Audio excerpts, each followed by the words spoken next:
ఘనురాలైన స్త్రీ అని బైబిల్ గ్రంథంలో ఆమె పేరు రాయబడిందే. ఆమె పేరు అంటే పేరుగా రాయలా, షూనేము రాయలు. ఆ ఊరి పేరు షూనేము. ఆ షూనేమి ఊరు రాలైనటువంటి ఘనురాలైన స్త్రీ గురించి దేవుడు మనతో మాట్లాడుతున్నాడు.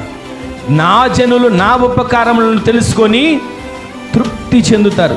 అంతగా దైవజనుడు గుర్తుపట్టింది కదా, అంతగా దైవజనుడు ఇంట్లో చేర్చుకుంది కదా. దైవజనుడికి ఆలన పాలన, ఆహారం కావాలో, నీళ్లు కావాలో, ఏది అవసరమో అన్ని సమకూరుస్తుంది కదా. ఒక దినాన దేవుడు ఆమె గర్భాన్ని తెరిచి ఒక చక్కటి బిడ్డనిచ్చాడండి. బిడ్డనిచ్చిన తరువాత ఆ బిడ్డ ఒక దినాన నా తల పోయినే ఒక మాట చెప్పి తల్లి కౌగిట్లో పడుకుని అక్కడే చనిపోయాడు. చనిపోగానే తన భర్తతో చెప్పింది, అయ్యా నేను దైవజనుడి దగ్గరికి వెళ్ళొస్తాను. ఎక్కడికి వెళ్ళొస్తాను?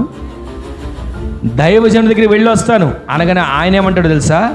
ఈరోజు విశ్రాంతి దినం కాదే, ఈరోజు అమావాస్య కాదే, ఈరోజు ఏదైనా ప్రార్థన గడి కాదే అని ఇవన్నీ ఆలోచిస్తున్నాడు.